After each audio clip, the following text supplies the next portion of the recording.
はいということで皆さんお元気ですか。ちょっとですね今日がなんと気温8度か7度かなんかそんな感じでめちゃくちゃ寒いですけど、とりあえずウルトラさんの前にもちょっとお話ししましたけど、ウルトラさんのですね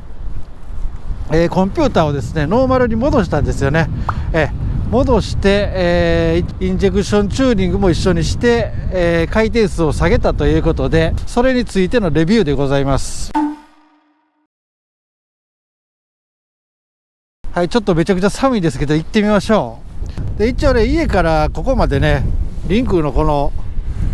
リンクタウンっ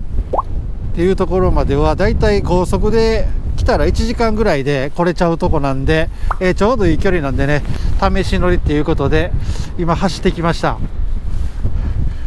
とりあえずね、なんでノーマルに戻したかっていうことなんですけども、前にもちょっとお話ししましたけどね、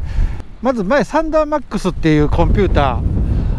に入れ替えて、前のオーナーさんがサンダーマックスっていうのに入れ替えて、インジェクションチューニングでアイドリングを下げて、3拍子風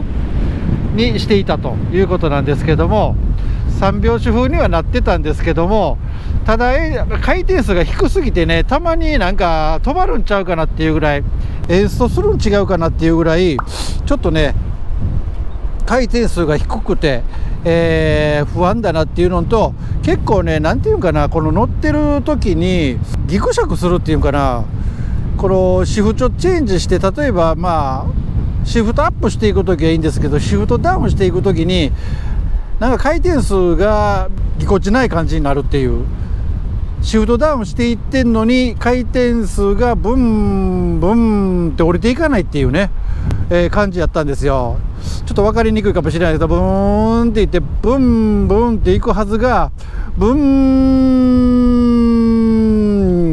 ブンっていう感じでね、なんかこのアクセルワークとかその乗ってる感じと、マッチしないっていうか、すごい違和感があったんですよね。それでちょっと乗りにくいなと思ってたんで、それとこの前トラブルがね、このスロットルボディのところの、不具合が出たんですけども、その時に、ノーマルのコンピューターだったらショップでね、パソコンとコンピューターをつないで診断ができるって、どこが故障箇所かとかね、どの辺で故障が起きてるかっていうのが分かるっていうことで、社外品のコンピューターに変えてると診断ができないっていうことやったんですよね。それもあって、それならもうノーマルに戻した方がいいじゃないっていうことで、どうせ乗りにくいならっていうことでノーマルに戻したんですけども、ちょっとねアイドリングが、これがねノーマルで1080回転ぐらいなんですかね。ヘリテージも同じなエンジンなんです。もう一台ありますけど、それの回転数で言ったらね、もうブーボボボボボボボボボボボボボボボボボってずっと言ってるんですよね。それはそれでなかなかうるさいっていうか、落ち着かへんなっていうのがあったんで、ちょっとアイドリングも下げたいなっていうことで、今回アイドリングも下げました。でですね、アイドリングを下げたんですけど、アイドリングを下げるために使ったのがこちら。これ分かりますかね。ちょっと見えにくいかな。スクリーミングイーグルのハーレー純正ですよね。ハーレー純正のやつ名前忘れた。ハーレー純正のスクリーミングイーグルスーパーチューナー。スクリーミングイーグルスーパーチューナーっていうやつね。これを使ってなんか下げれるらしくて、これをバイクにつないでアプリを使ってなんか設定をするらしいです。で一応800回転までは下げれますよっていうことなんで、これを使って800回転までは下げてみました。ボボボボボボボボボっていうのはねちょっとうるさいんでずっとなんかアイドリング高いのもねちょっと落ち着かへんので、ちょっと800回転までね下げたらどんな感じかっていうのもあったので、ちょっと下げる感じで、もちろん3拍子とかにはなりませんけどね、ただアイドリングが回転数が下がるっていう、1080回転から800回転に下げましたっていうことだけなんですけどね。前のサンダーマックスの3拍子風になってたのとは全然感じが違います。ということでちょっと一回エンジンかけてみましょうかね。今ちょっと走ってきたんですけど、ちょっとねまた一瞬止めてるだけでこれ今日8度ぐらいしかないんで冷えたかもしれない。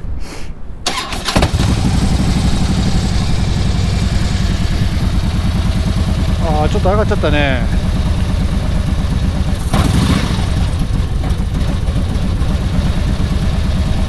どうですか、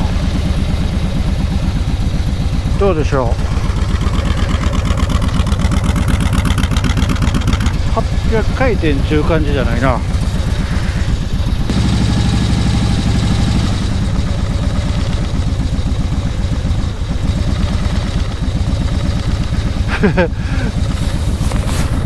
ふらついとります。ふらついとります。無理か、ちょっと待つか。ちょっと待ってみましょう。ようやく下がってきました。はい、下がってきたらこんな感じです。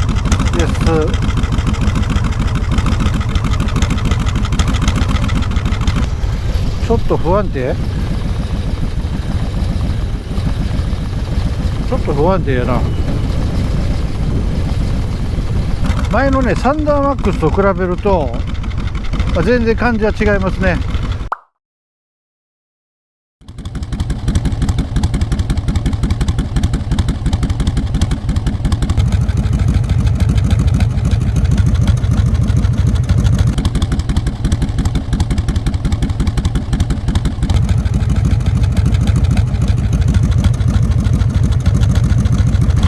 サンダーマックスは確かにね、なんか3拍子っぽくドコドドコドって言ってましたけど、こっちはドドドドドドドドと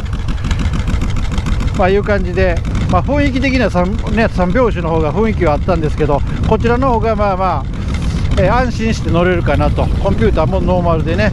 スクリーミングイーグルのスーパーチューナーっていうのを使って、チューニングしたいことで、一応安心かなと思います。乗り味がどう変わったかっていうと、やっぱりね、滑らかになりましたね。シュートチェンジの時のアイドリングというか回転数の変化が、前はねほんまにぎこちなかったんですよ。ギクシャクするっていうか、なかなか思うように、自分が思うような回転数になってくれないっていうかね、アクセル戻してるのに回転数だけまだなんか上がったままやみたいな、なんで回転もっとすんだり降りてきてくれないの、下がってくれないのみたいなところはあったんで、これね個々によってはセッティング方法でセッティングの仕方で全然変わるので、前のセッティングの仕方的にそういう感じになっちゃってたっていうことで、別にサンダーマックスが悪いとかいう問題ではないと思います。ノーマルのコンピューターにスクリーミンイーグルのスーパーチューナーっていうのを使って下げていただいたということでございます。料金なんですけども、このスーパーチューナーっていうやつ、これねスーパーチューナーっていうやつが一応7万円ぐらい、69,800円だったかな。コンピューターの入れ替えと O2 センサーの入れ替えと、チューナー代、スーパーチューナー、このスーパーチューナーっていうのの代金ですけど、ノーマルのコンピューターに戻すっていう料金が入ってるんで、これを省くともうちょっと安いんじゃないですかね。ただこれヘリテージもウルトラもテレタモータースさんで購入したバイクなので、その分ね多分放置とか割引が効いてると思うので、普通よりはちょっと安いのかも分かりません。ちょっと分かりません、その辺は。料金的にはそんな感じです。8万円9万円ぐらいでやっていただきましたということでございます。ちょっと寒すぎるね。もう見るからに寒そうでしょ。そういうことで今日はこんな感じでございます。こんな格好でございます。もうちょっとね寒すぎてノースフェイス着てきましたんで、バイク乗る感じではございませんけども、いやダウン着てたら全然寒ないんですけど、さすがにずっと外でこれ撮影してるっていうのありえへんでしょ。相当寒いんで8度ぐらい、大阪8度、ということでとりあえず寒いで帰りますはい、ありがとうございました。今回も最後までねご視聴いただいてありがとうございました。ということで、この動画が役に立ったよって思ったらいいね、チャンネル登録よろしくお願いします。寒すぎる。ではまた次の動画でお会いしましょう。さようなら。ウルトラサムさようなら。